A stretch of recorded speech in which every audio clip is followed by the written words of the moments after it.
The other pundits in the sport don't make any picks. They all sit on the fence. Well, no one asked my opinion, but I must be honest, I was with you. I really fancied him to do well.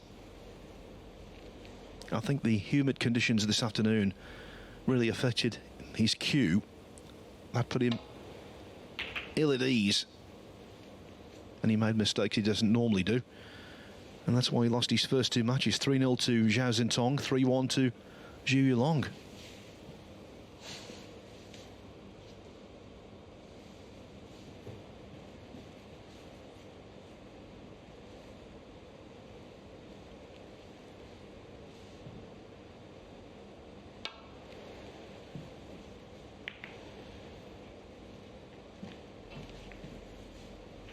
Just a brief word about the Group 2 scenario. There'll be one person who's not hoping for Irish eyes smiling, and that'll be David Gilbert. Because as it stands, right this second, he's in Champion of Champions. If somehow Ken were able to get the results he needs and force his way into Champion of Champions next week, Dave would have to sit out as first reserve. No one wants to be there.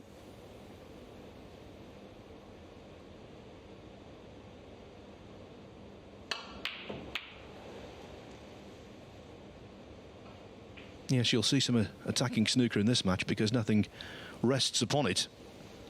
As for Higgins and Wilson, though, their last frame on the other table, that's going to be very hard fought indeed. Yes, Sean is right. If Wilson can win that last frame and get a 2-all draw with Higgins, it will be Wilson, Trump for the title. Then Dave Gilbert will be in the Champion of Champions, and his first round opponent will be you, Sean. Yeah, I didn't know that until we just chatted about that 6 whilst they were re-racking the balls for this match. I didn't realise, but I'm sure David and I have played each other hundreds of times since we were 7 10 years of age. So there'll be nothing hidden there. Plenty of good games with each other in the past, but still needs a few results to go his way.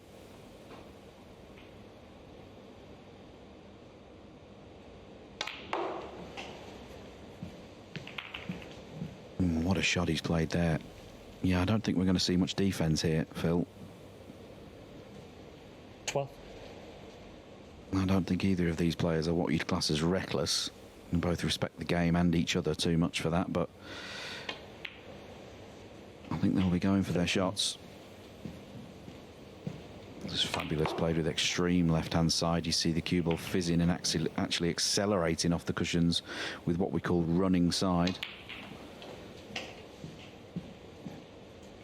Yes, and what you'll see here is that Mark Selby can play very quickly indeed. 20.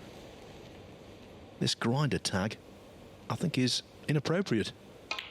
Of course he can grind if he wants to, and he's done so on many occasions. But he can also play fluently. Yeah, I don't think when he sat at home cleaning his 3 World Championship trophies and all the other trophies he's won in his career, I don't think he'd be that bothered 28. whether he's what type of title he has. Everyone in the game knows what a class player he is. Very fluent in all aspects of the game.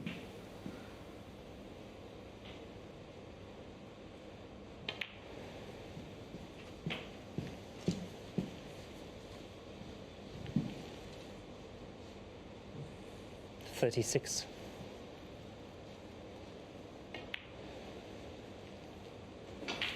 37.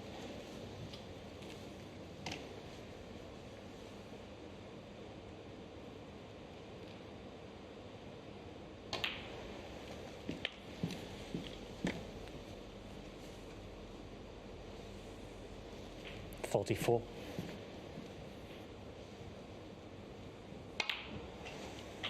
45.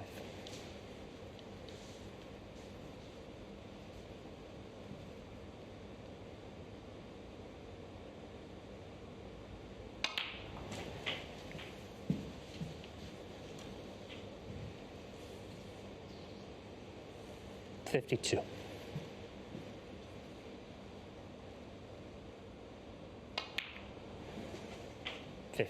And it's funny, Phil, isn't it? Once the shackles of having to win are removed, the game becomes so easy.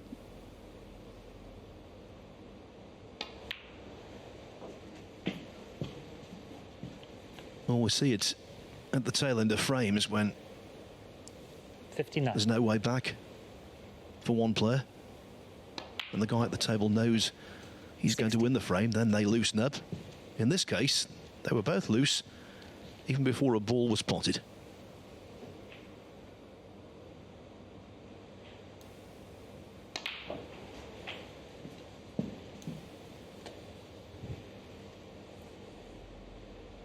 $67. 68. And that red means that Judd Trump now needs snookers in this frame.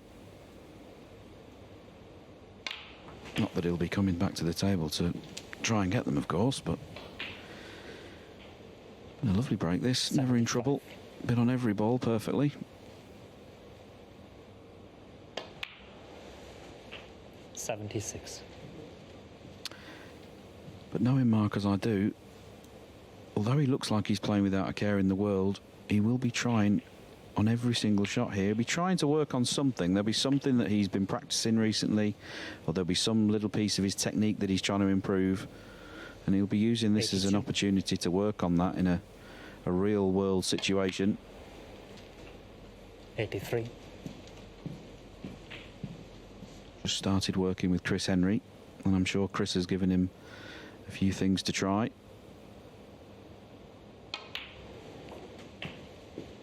Just wriggled in. 90. I think also he'll be keen to beat Trump. 91. Okay, it doesn't really matter a great deal this match, but Trump has won their 4 most recent meetings. He actually beat Selby 3-2 97. in the title match to win the Championship League in 2009, which at that time for him was a big deal. 98. And then, of course, when he broke through with his first ranking title, it was Selby who he overcame there, 10-8 in Beijing to win the China Open in 2011. He very nearly went on and won the World Championships, didn't he, a few weeks later? Which would have been very rare 150. indeed. Well, pity poor Neil Robertson, who drew him in the first round. 104. That's cursed.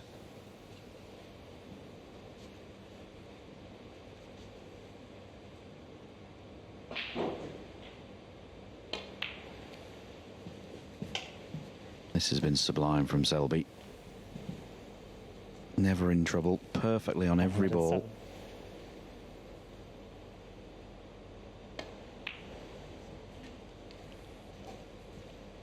109.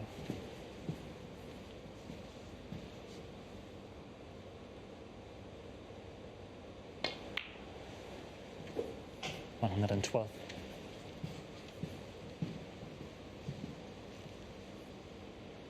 Well over 30 centuries we've seen this week. 116. And just to repeat, in short frame matches, that's an extraordinary strike rate. 121.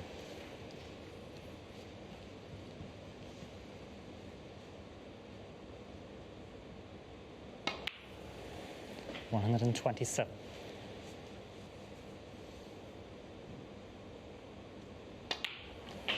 134. This is effectively an exhibition, and that was exhibition snooker. Mark Selby underlining his wonderful qualities. He takes a 1-0 lead over Judd Trump with a beautiful clearance.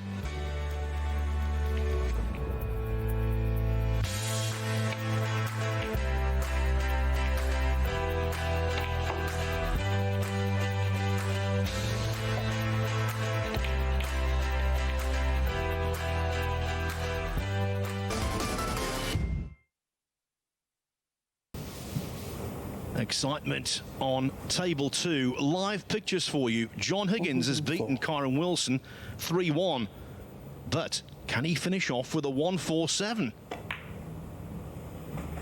105. What a bonus for us, this.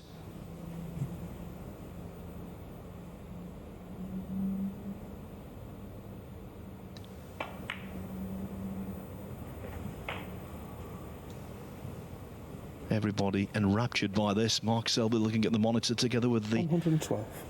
The referee, Marcel Eckhart, and our cameraman, Jim.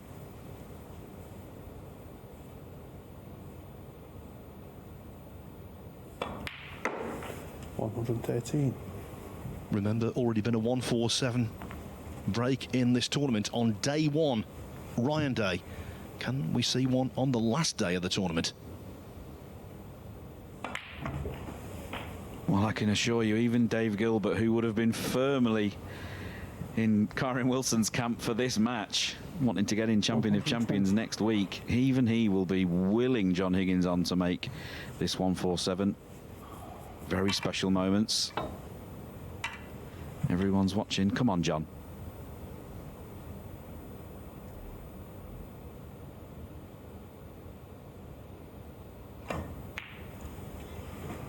$122.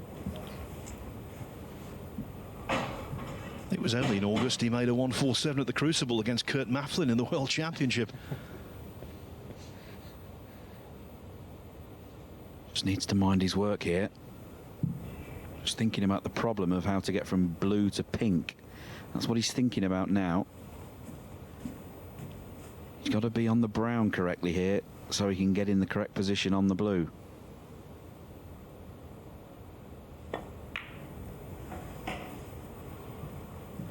$125.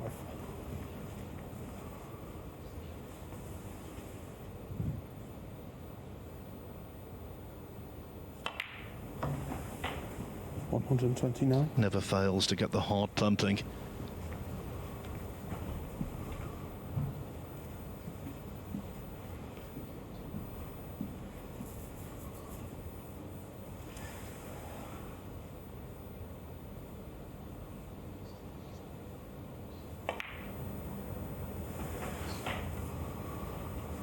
$134. That's for me.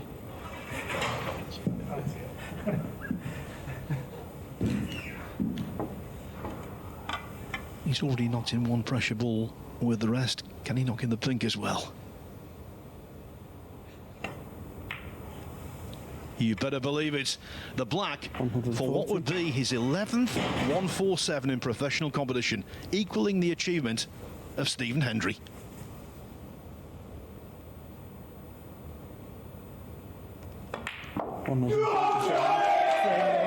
No crowd, but who needs them because the players are cheering John on there. That was fantastic stuff. What a way to complete the day for John Higgins. Brilliant, well done. 147, the 159th in professional snooker history. Second frame, Mark Selby to break. So follow that, lads.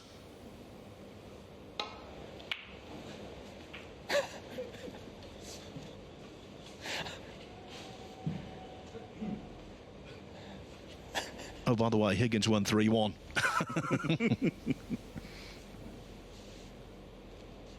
Well, that now does put the cat amongst the pigeons, doesn't it, in that group?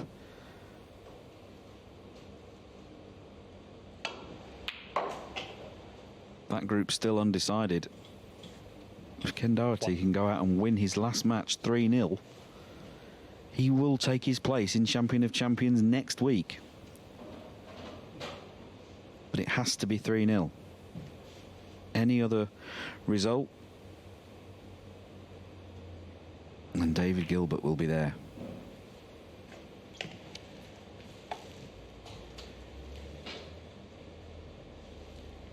Six.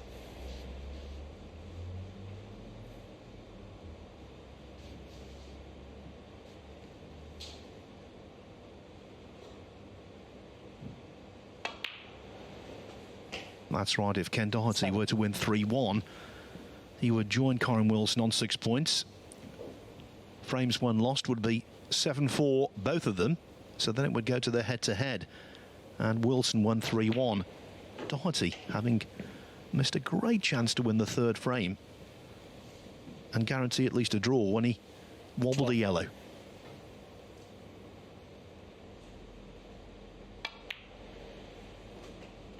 $13.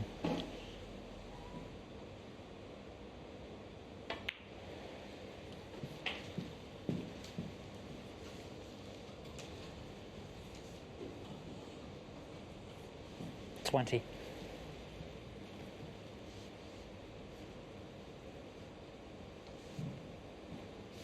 One other small point we forgot about John Higgins, Sean. Bear in mind he won the first frame against Kyron Wilson with a break of 123. 21. So that's 799 century breaks. Maybe the milestone will arrive at the champion of champions.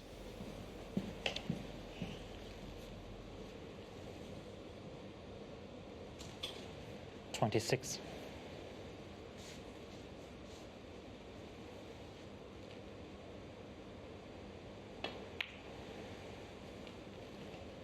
$27.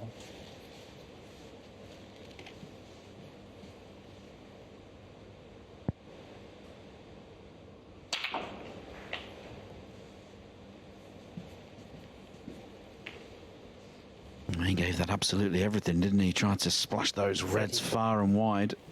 In the end, he only really moved one of them. That red he hit in the middle of the table, actually. Judd Trump, 34. Don't think that's the safety shot he played. Very advanced if it was.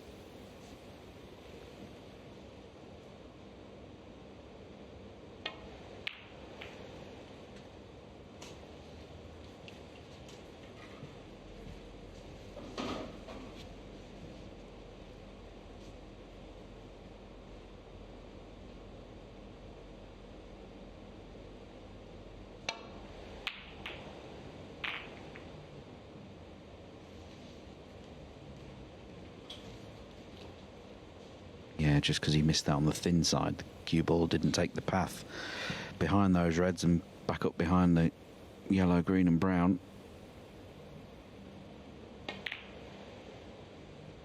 One. And left Mark Selby that plant, as we say, former world pool champion, so knows his way around the odd plant, does Mark.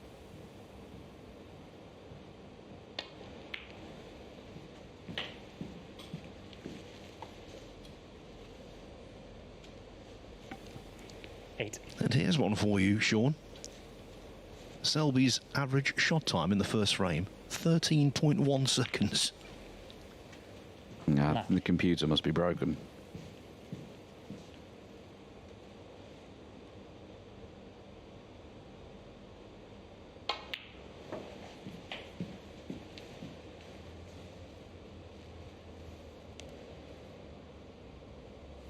$15.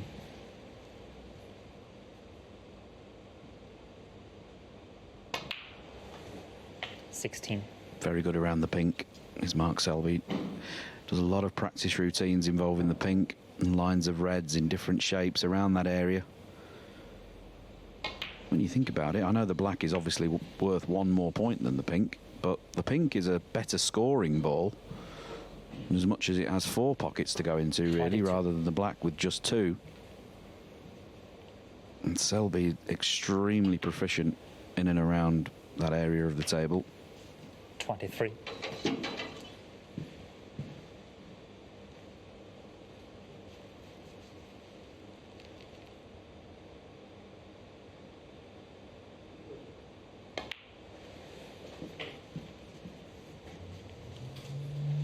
He just potted that black a bit thicker than he intended. 30. That's why the cue ball's a bit shorter. Played for the red to the centre pocket. No problem. 31. I think he might have thought he'd missed that. He was up and away. He's still fine. This is just going to be about that red on the left-hand side cushion.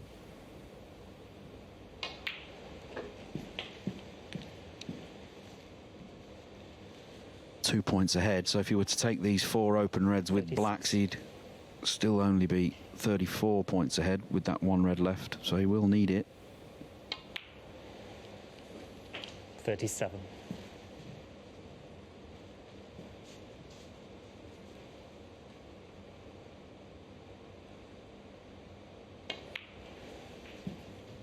Just about when he feels is the right time to move it. He'd love to try and move it whilst that red is near the blue, because that's a perfect 43. reserve ball in case that cannon goes wrong. 44.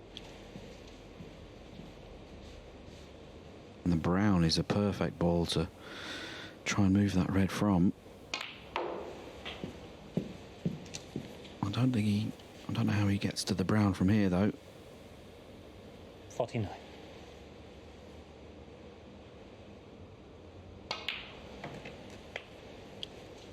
Yeah, 50. that's fine.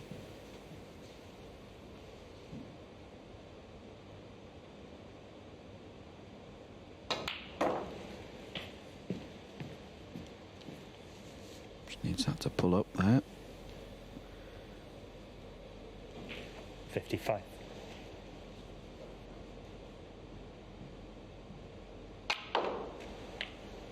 Oh, hello. Tried a little exhibition shot there, arcing the cue ball around the bolt 56. colours. Wasn't far off.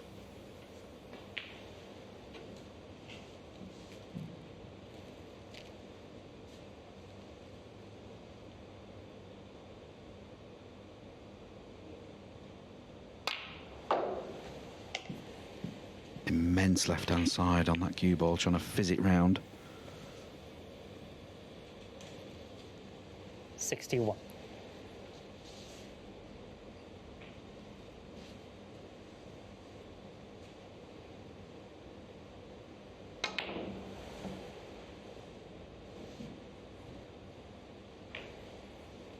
Mark Selby, 61.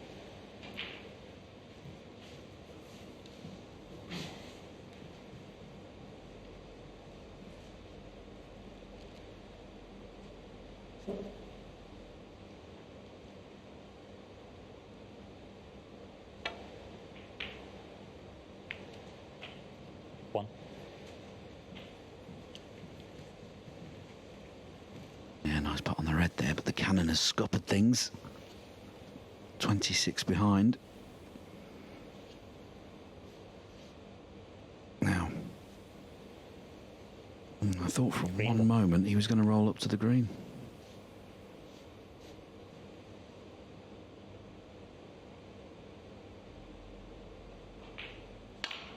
Foul. Judd Trump, 1. Mark Selby, 4.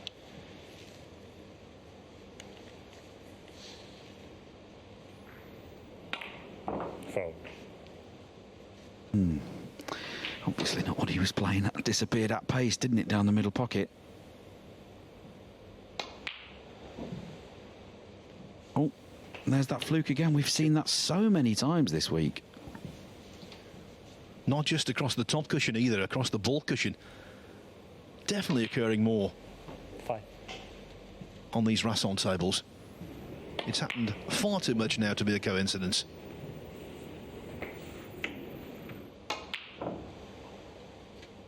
5. And a second frame. Mark Selby finding his form a little too late. Breaks of 1-3-4 and 61 take him into a 2-0 lead over Judd Trump, who's already thinking about the final next. Just a tiny bit of unfinished business in this group before we advance to the final, or at least Judd Trump awaits the winner of the other group on table 2, the very latest, by the way. The first frame is underway between Ken Doherty and Joe Perry. Perry trying to be a spoiler. Doherty trying to win 3-0. Doherty leads by 36 points to 1.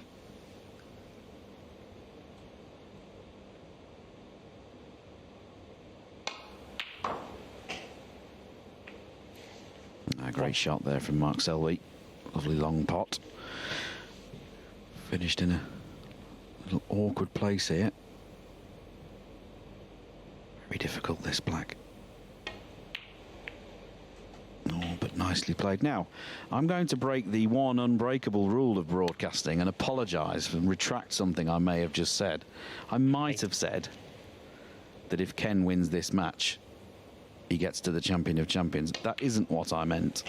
9. Of course, he has to win the final should he get there. I may have said the wrong thing. If I did, I apologise.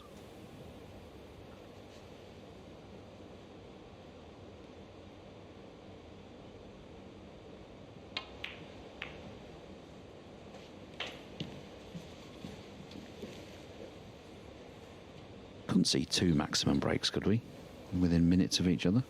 That couldn't happen. 16. Well, that would be snooker history, and so would this. If Ken Doherty, did get through and he were to lift the trophy, it'd be the oldest ever ranking event winner.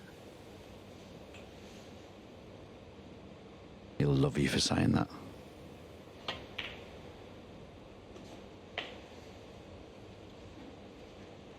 $17.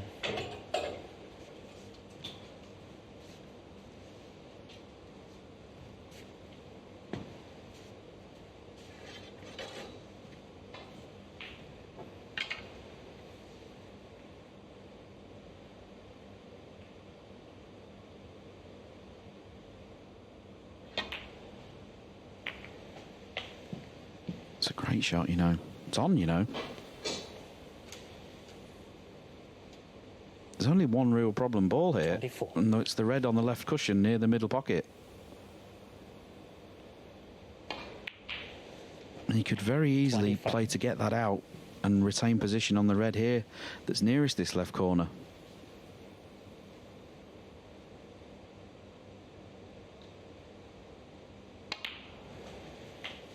Couldn't happen.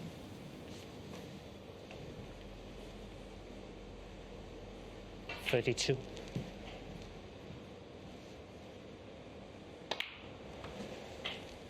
$33.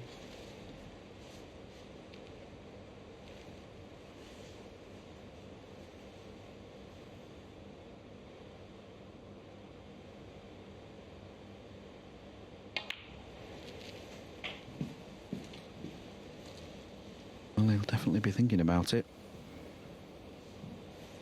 40. What a weird piece of snooker history that would be. Phenomenal achievement to have almost back-to-back 147s in the 41. coverage. And as I say, he will have identified that red on the left side cushion as the only real problem.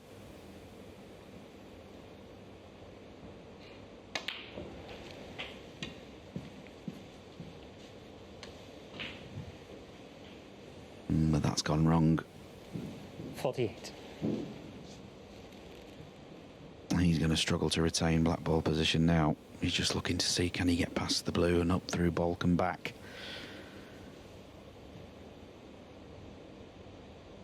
Are those 2 reds a plant? Can he make it? Can he possibly squeeze a plant out of those 2 reds and stun over for the black? If he can, if he thinks he can. Oh, it's just about that red in between them. Is that in the way?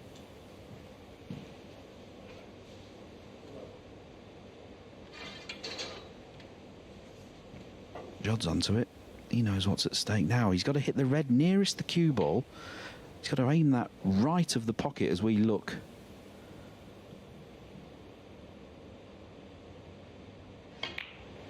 He's got it. What a shot that was. 49. This Championship League and 147s have got a real history. But this would be something else.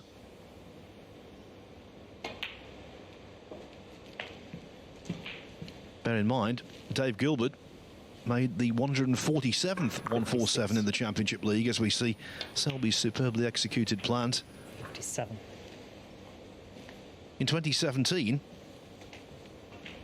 Mark Davis became the only player to make 2 147s in the same tournament in the Championship League. And now are we going to witness more maximum magic? 64.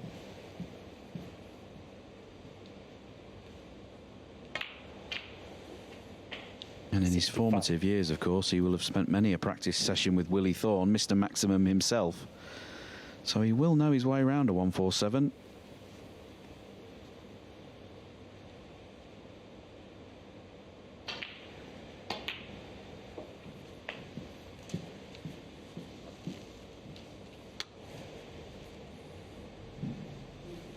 72.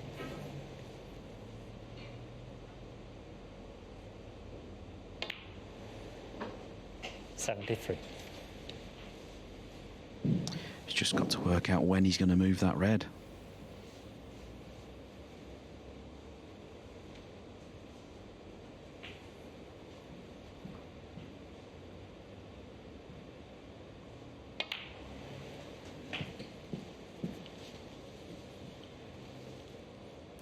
Good shot that. Played that in a way that he couldn't not finish in a good position on that red. He didn't want to take any chances of stunning the cue ball up and accidentally hitting the red on the way through or snookering himself behind the pink.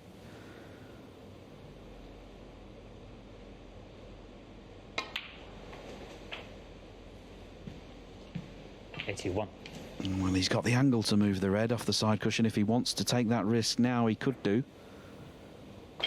Doesn't need to play it hard.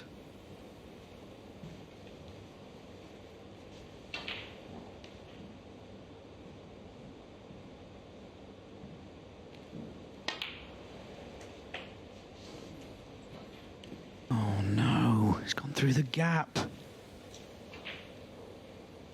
That was 88. cruel. Deprived, we feel.